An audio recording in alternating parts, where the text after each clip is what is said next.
Patrick McNeil, Josh Gimone, Matt Kazicki. All across the country, Michael Knoll. the stories are all the same. Ryan Welzin. An athletic, Craig Burrows. intelligent, Adam Felkin. well-liked college student goes missing. Family and friends launch a massive search. Weeks or months later, the young man is discovered drowned. In more than 40 cases, the deaths are blamed on a drunken accident, except for one. Chris Jenkins. The death of Chris Jenkins in Minneapolis is the only one where the cause of death was changed from an undetermined drowning to homicide.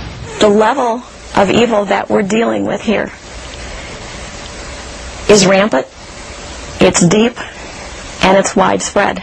Because of evidence two retired New York police detectives uncovered in a cross-country investigation, Jan Jenkins now says she knows exactly what happened to her son Halloween night 2002. Chris was abducted in a cargo van. He was driven around Minneapolis for hours and tortured. He was taken down to the Mississippi River, and he was murdered. Kevin Gannon and Anthony Duarte are the retired cops who say they've discovered a link between Jenkins' death and the drownings of at least 40 other men in 25 cities in 11 different states. This all started in New York City 11 years ago. That's when then Sergeant Kevin Gannon made a promise to the parents of the young man he found right here. The Federal Reserve. When he retired from the police force, Gannon devoted his life to that promise, but he knew it was too big for him to tackle alone. Gannon called on a detective he met back in the police academy in 1981, his old partner, Anthony Duarte. We've been doing this on our own. We're our own finances. We've never taken a penny from any of the families. I personally have, mortgaged my own home to investigate this. It is almost a perfect crime. Perfect, they say, because the water washes away physical evidence, and there are never witnesses. Most of the men are last seen by friends leaving a bar or college party. Local police departments have investigated. Even the FBI took a look at the drownings. In every case, except Jenkins, law enforcement ruled the deaths drunken accidents. It can't be a coincidence. Or coincidences. Oh, was that coincidence? Gannon and Duarte say they did something no law enforcement agency ever did. They saw the big picture and visited each site where a young man disappeared. While most local investigations focused on where a body was recovered, Gannon and Duarte wanted to know where the body went in. If they could figure that out, the detectives believe they'd have their crime scene. In city after city, at that crucial spot, they say they'd find the killer's trademark. A smiley face. This one they believe is from a crime 8 years ago in Wisconsin. They found this one in Ohio, this one in Pennsylvania, and this one in Indiana. They believe this one is the most recent, found in Iowa. The paint color and the size of the face varies, but the detectives are convinced it's the killer's sixth signature. And then they have this, found near a drowning in Michigan. The detectives discovered graffiti they believe was written by the killers, but were puzzled by a word they hadn't seen before. We found Cincinnati, which to us was very suspicious at the time. Weeks later, and hundreds of miles away, Cincinnati finally made sense. They were in Iowa investigating the drowning of 24-year-old Matt Krzyzewski. Bloodhounds tracked a scent to an intersection near the Mississippi River. The detectives believe it's where the killers slid Krzyzewski in the water, at Cincinnati Avenue. And we believe they were specifically leaving a clue for us or anybody who was paying attention to these drowning cases that the cases were ultimately linked. The detectives believe the large gang operates in small pods based in different cities. That's why the killings are clustered. In Minnesota and Wisconsin, 18 young men who fit the same profile have disappeared since 1997. The majority in La Crosse, Eau Claire, Minneapolis, and St. Cloud. 2 years ago, Gannon and Duarte were already entrenched in this investigation. They didn't realize that Minnesota College professor Lee Gilbertson was so intrigued by all the nearby drownings, he launched his own parallel investigation. And for the majority of them, from where they were last seen, the evidence trail leads in this direction. And then the body is found in this direction. They explain that. Their explanation? The killers plant evidence, like the missing man's wallet or cell phone. Police and search teams follow the trail, delaying the discovery of the body. Gannon and Duarte and the professor now believe the time is right to expose what they consider a nationwide network of murderers. They say there is organization, there is a hierarchy, and there is a quest to kill. The people that murdered Chris have murdered before him, and they've also murdered people after him. And those people are still at large. Eyewitness News investigation that last night revealed the Smiley Face Killers, a gang that murdered Chris Jenkins. And it may be linked to 40 other deaths across the country. We showed you the link. What local police and prosecutors doing with this new evidence now? That's the question. Christy Peel here with that part of the investigation. Christy? Lily and John, two retired New York cops say they've cracked the Chris Jenkins case. But right now, local police and prosecutors have no interest in what the detectives have uncovered. You should let Grandpa take control. When Chris Jenkins' body was pulled from the Mississippi River 4 months after he disappeared, these two decorated NYPD detectives say it was still covered in clues. They blame local investigators for missing them. When the case was first closed and ruled an accidental drowning, Chris's dad, Steve, looked through all the police photos himself. After 4 months, the decomposition process is horrific. I was also forced to look at Chris's autopsy photos. In the pictures, Jenkins found the first new clue, hair in Chris's clenched hand.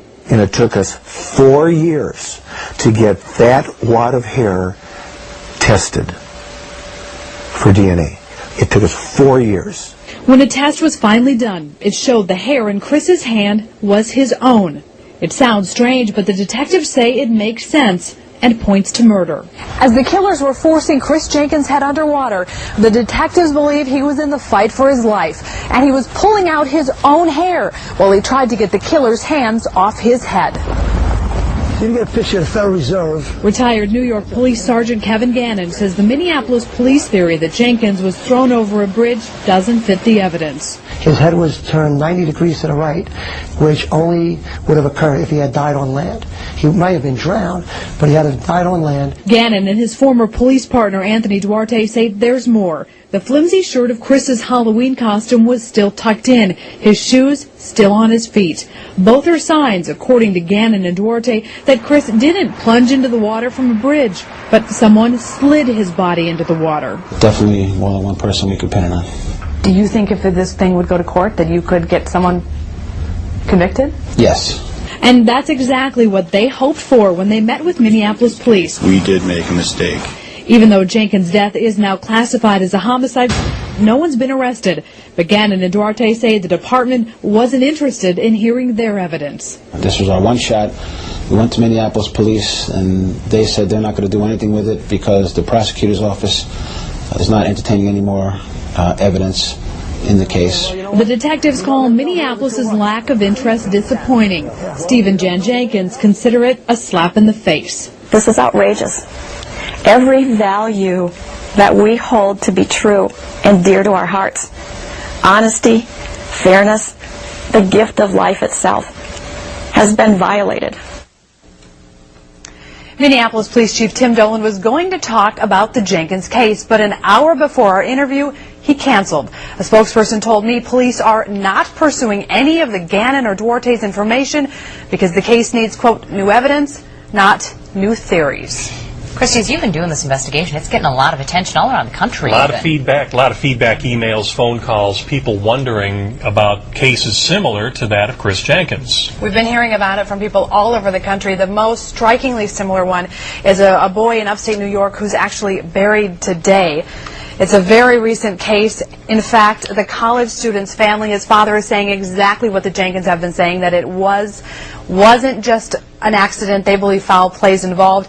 NYPD detectives believe it could be related. He seems to fit the profile of the 40 other deaths, right now classified as an undetermined drowning. We know, though, that these detectives have told me that they're going to look into this one. Sure, it's not over yet. We also know you're going to continue to work through the weekend on this story. Yes, we're going to New York, and we will have the detective's first national interview Monday morning on Good Morning America. We'll be there as well. All right. In the meantime, there's a lot. All right, so the deaths of dozens of young men across 11 states and 25 cities were declared accidental drownings, but now New surveillance video puts them back in the headlines. It's called a smiley face killer. That case has become front page news again. There's a lot more to it than we know. CNN's Randy Kay reports from New York. Don, the group tracking the smiley face killer cases say they've added several new cases to their database. They say the cases they're studying date back actually to 1997, maybe even earlier. Now, in all, they've looked at more than 150 drownings in the U.S., which they call suspicious. We find it on a tree at the Port of Albany, New York. A smiley face painted in white, staring back at us. What do you see here? What I see is a circle, 2 eyes, a nose, no mouth, but it clearly represents a smiley face. Bill Sostak believes this smiley face was left behind by someone who killed his son. 21-year-old Joshua Sostak's body washed up in the Hudson River. Is he the latest victim of the smiley face killers? Retired detectives Kevin Gannon and Anthony Duarte came to find out. They believe a gang of killers may have murdered as many as 40 college-aged men in nearly a dozen states, leaving these 6 smiles as their trademark. Tell me what you believe is happening to these students. I believe that these young men are being abducted by individuals in the bars, taken out, and at some point even held for a period of time before they are entered into the water. The murders, they say, are staged to look like drownings. Each has been ruled accidental. Case closed.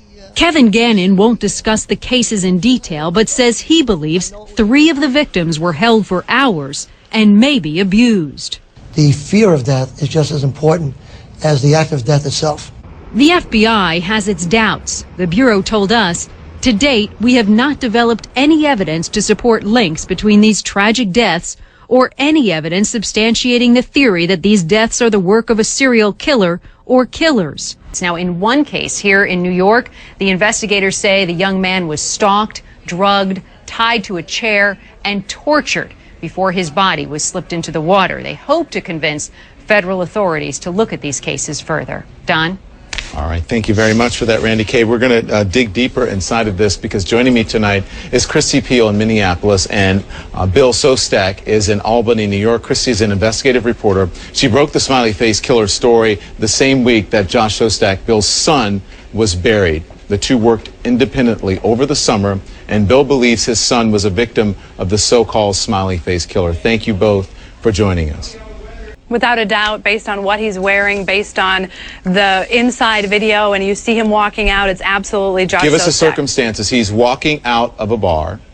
He's walking out of a bar. We had seen him inside. He had had a few drinks. He was standing fine, and all of a sudden, he will grab onto his knees. He heaves. It's like a hot flash hits him. He tries to take off his clothes, and then he stumbles around, and it's like he doesn't know where he is, and he's in his hometown. It would appear just from looking from the video, and it's just from the video I'm saying this, maybe he was slipped something. Do you believe that, Mr. Sostak? Without a doubt. Without a doubt. How do you think this helps police with your son's killing? Do you think they're taking this seriously? Are they looking into this to your satisfaction? No, the Albany Police Department closed this case hours after his autopsy, even before the toxicology reports were back. They feel as though that this is a tragic death. There was an accidental drowning, and as they stated, any other conclusion is to further gain. They never even looked at the surveillance video from the bar that we're looking at right now. What are you hearing from the police department, Christy?